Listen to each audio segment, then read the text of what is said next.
ব্যবস্থা নাই, দ্বিতীয়ত তার আব্বা অসুস্থ, ব্যাঙ্গালোর ভর্তি আছে, 1 লক্ষ টাকার ঋণ। এত অভাবের উপরে অভাব, এত অভাব থাকার পর, বাড়িতে খাবার না থাকার পর, পেটে ক্ষুধা থাকার পর, তারপরেও কারো কাছে হাতটাকে পাততে পারে না।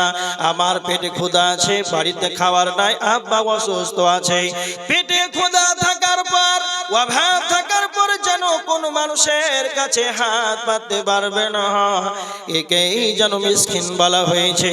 তার মানে ফকির আলাদা, মিসকিন আলাদা।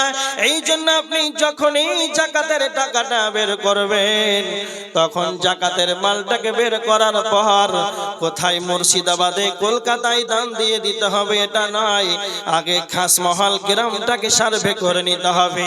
আমার গ্রামে কে ইয়াতীম আছে, কে কেমন অসুস্থ অবস্থায় পড়ে আছে, যার আর্থিক অবস্থা নাই, কে এমন বিধবা আছে যাদের খাবার নাই, সাবে নাই, দেখভাল করার মতন কেউ মালিকানা সত্ত্বে নাই, এদেরকে দেখে দেখে ওই মিসকিনের বাড়িতে, ইয়াতীমের বাড়িতে, বিধবার মালকে, যাকাতের মালটা তার বাড়িতে দিয়ে চলে আসতে হবে।